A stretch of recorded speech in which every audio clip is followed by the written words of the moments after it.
Alright, YouTube, this is Milsurp Attic, and we are going to be doing a conversion tonight of 223 brass converted into Tokarev brass, 7.62 by 25.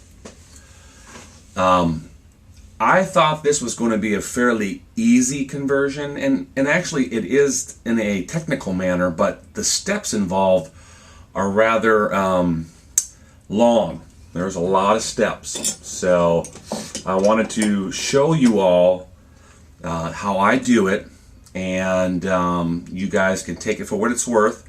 Some of the things I may be doing may seem unorthodox or, you know, not the best way of doing it, but it works for me.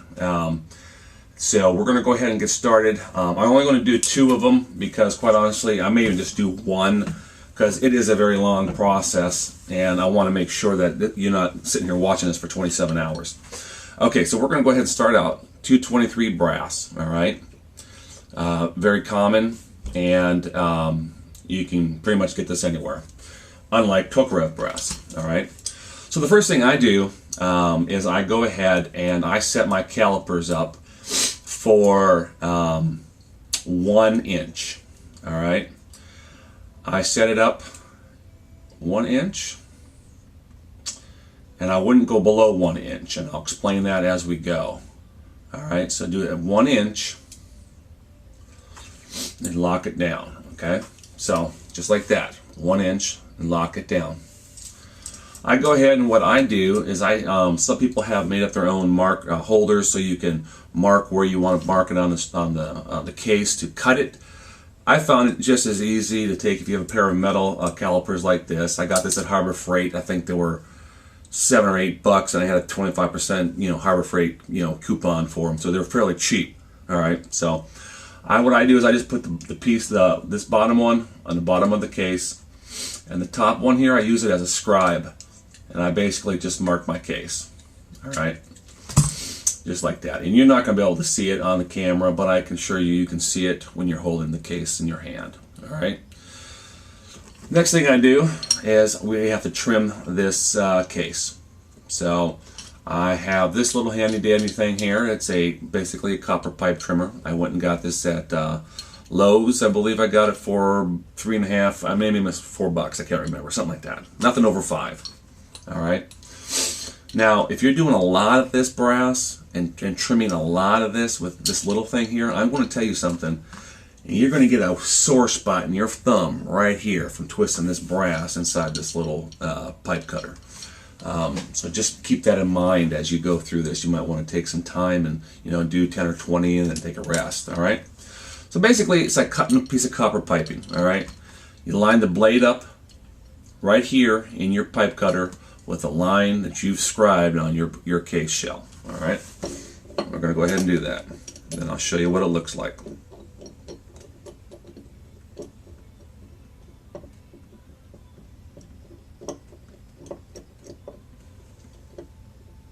All right, here we go. Just like this, right here. Need to stress to you, don't go less than 1 inch. So keep it at 1 inch or above, and you don't want to get it too long either, and I'll explain that as we go as well. So right at 1 inch where your scribe line was, and then all you got to do is just start twisting.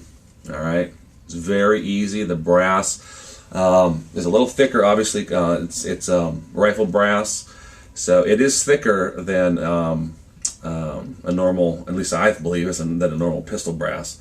Feels that way at least. All right, just keep going, tighten it down a little bit, keep going, and it'll snap and cut real quickly here. You don't have to do it. It doesn't take a long time. It just takes a lot of twisting. And you could use something to hold on to the back of this case and twist it, or you can get one of the long ones, where you have to hold it and you can just twist that pipe like that. I settle for the cheap route, so my thumbs will take the beating and my fingers. Instead of spending the $20 for the big pipe wrench. All right, here we go. All right, that's what you have right here. You'll have this left over This is the top part of your 223 brass. I have a bunch of these now. I don't know what I'm going to do with them. I don't know if somebody can use them or not, but I just hold on to them in case I want to recycle the brass. Alright, so now what we have right here is a piece of 223 brass cut down to approximately 1 inch. Alright, the next thing you're going to need to do is, remember, you have your dies already set into your press. Remember, if you're using Lee dies, they are steel dies, and you're going to need to lubricate your case. Alright, I lubricate my cases very liberally. People will say that you don't need to do it that much. Obviously, everybody has their own opinion, okay?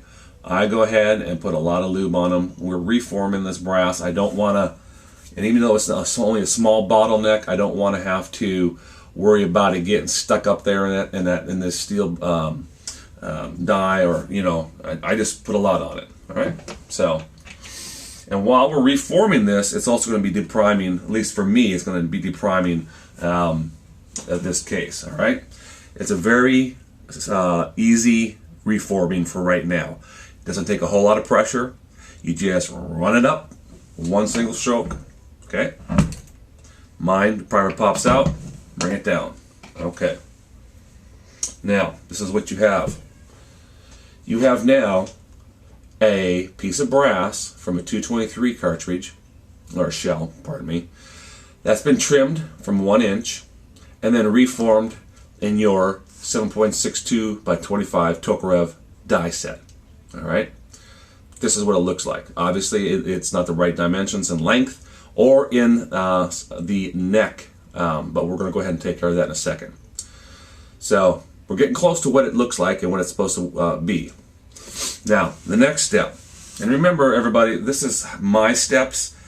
You might be able to cut 3 or 4 of these out, I don't know, but this is what I have found. I've done this probably 200 times now, and this is what I've come up with as being the most efficient for me.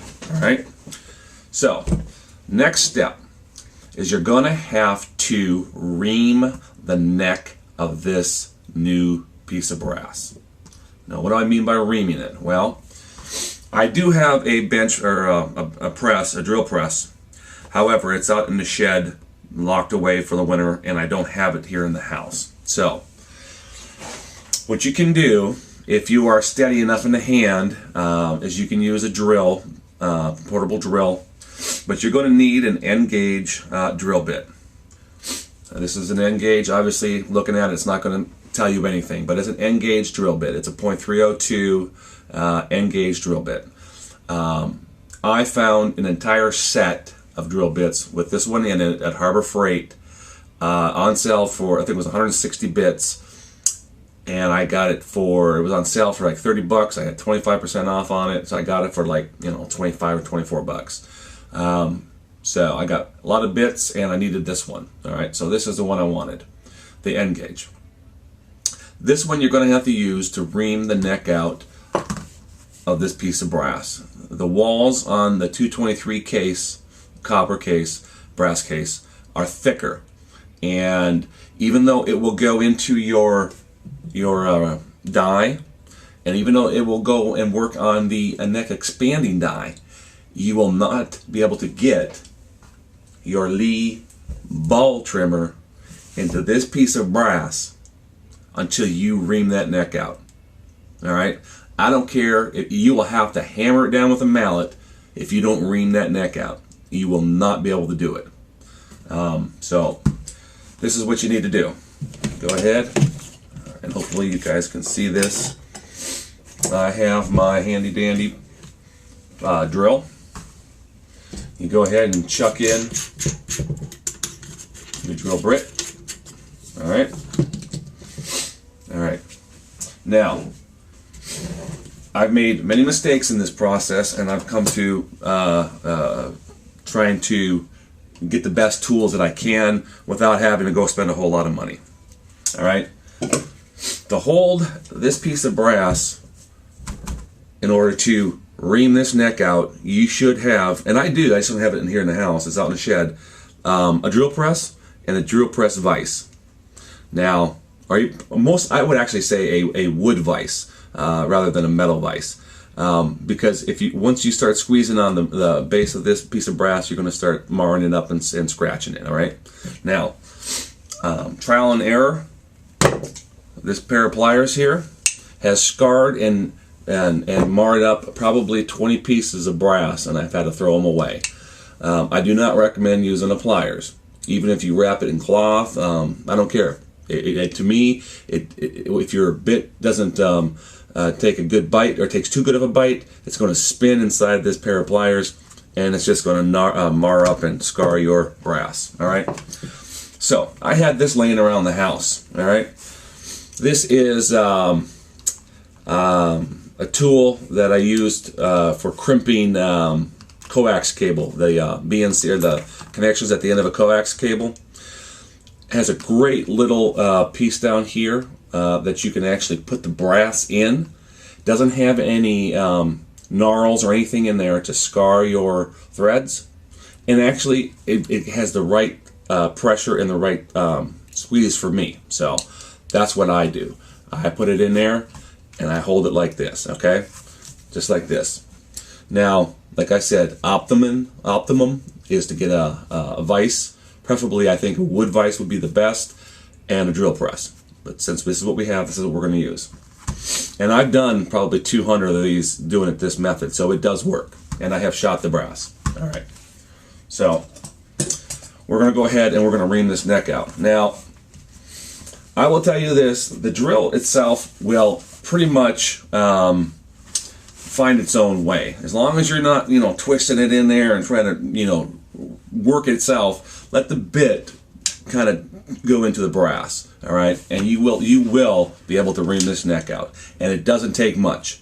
Also, once you get past this bottleneck portion where you get it reamed out, don't shove it all the way down and have the drill bit hit the bottom down here, the primer hole. Just a little bit is all you need on that portion of the bottleneck, okay? So here we go. I'm going to show you how I do it, all right? Here we go. That's all you need to do, right there. It has cut through the thickness of that neck brass, and now you can use it in your neck expander, and also, more importantly, with your Lee-Ball trimmer. Okay, so go ahead and pull it out. All right, you can do it one more time if you want to. Just don't shove it deep inside this piece of brass. Okay, so that part being done. Also, just word of warning: you use your bit and you ream out that neck. It's going to be. I've gotten burnt. We're actually on my fingers pretty bad, where it actually heated the brass up a little bit. So just be careful when you grab the piece of brass. Give it a second to cool down. Okay. So here we are, reamed out neck with an N gauge bit.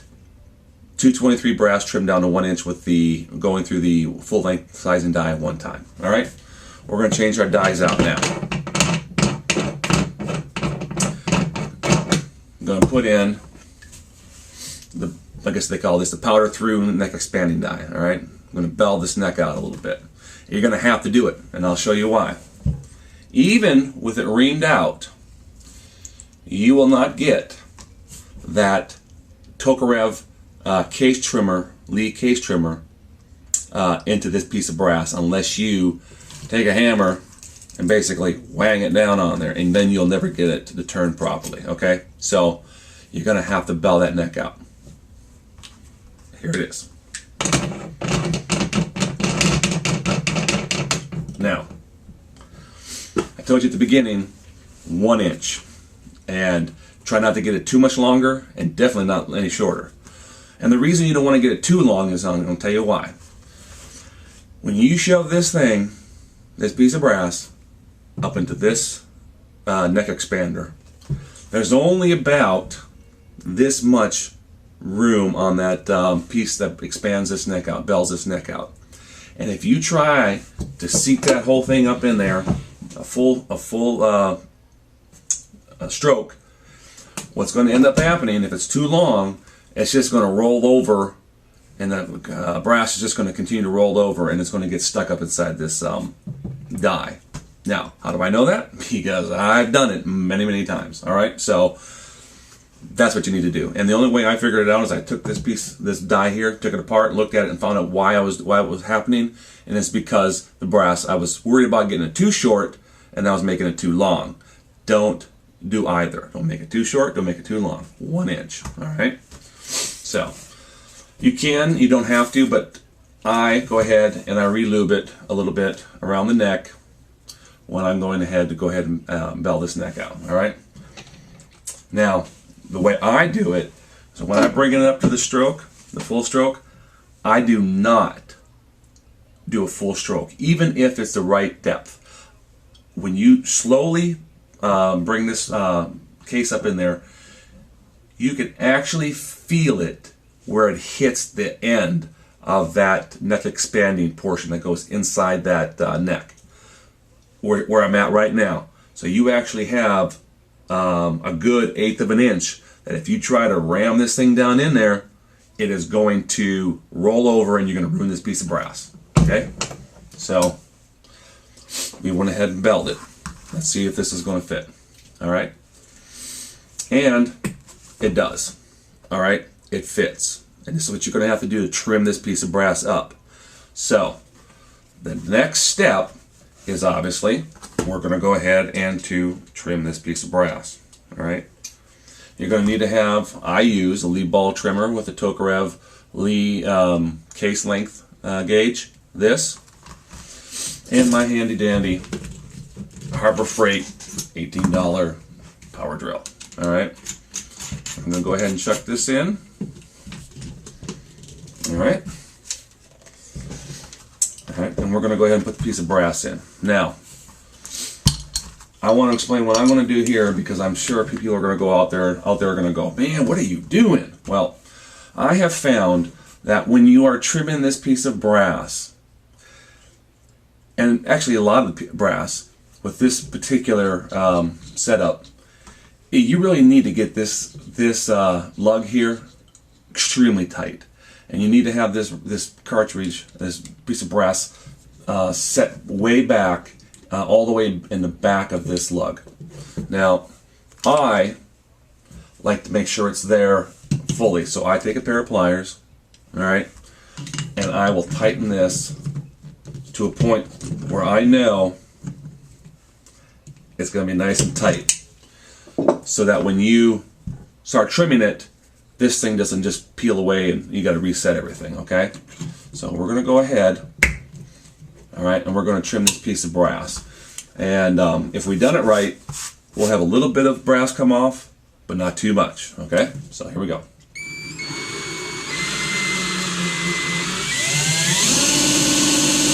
All right, there you go.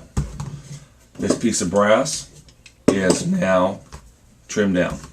Next thing I do is I take my handy dandy little Lee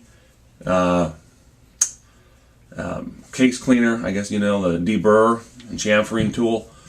Keep the piece of brass on there. Just run it through a little bit. Clean it up. All right? And we're going to take it off.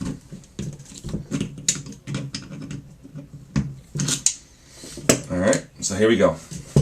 Everybody, what you have now is a properly length Tokarev 7.62 by 25 brass. Now, before you're done, and say you're done, this is another step that I do, and I do this just as a safety measure, as a check, as a making sure this neck that we put in, this bottleneck, is at the right depth. Okay, I go ahead and put my full length sizing die back in, and I run this piece of brass up in there one more time to form it. All right, and I do that just because I am, you know, I just am cautious. All right, just go ahead, bring it back in, all the way up. Okay, that right there is exactly what you need to fire in your Tokarev. All right, and all you need to do is check it, see what you have. Run it in here. 0.98, and that is what the full length or the lead ball trimmer trims it to. That's 0.98 inches, which is 25 millimeters, which is your 7.62 by 25. Okay, so there you are. That's how you do it. It seems like a long process, and quite honestly, it is for one piece of brass. 223 brass is a whole lot cheaper than Tokarev brass, and a whole lot easier to find. So this is if you don't have Tokarev brass, and I'll tell you, when I shoot it, even at the indoor range, and I'm at the the side, that Tokarev I have, that CZ52, still kicks that brass, and I still lose probably 8 to 10 pieces of brass every time I shoot that gun. Even indoor ranging, even when the range master allows me to go out and pick it up when the range is shut down, I still lose this. So you're gonna have to replace obviously your brass as you shoot it. Okay. One good thing is that this rifle cartridge brass is actually thicker than the normal Tokarev pistol brass, and you're probably going to get a longer use life out of it for reloading. Okay. I hope this was informative. I will tell you that it took me a long time to find a process for me that worked. I hope it helps you. If you have any questions, please let me know, and I'll be more than happy to help you answer them. All right? You guys have a great night. I'll talk to you later.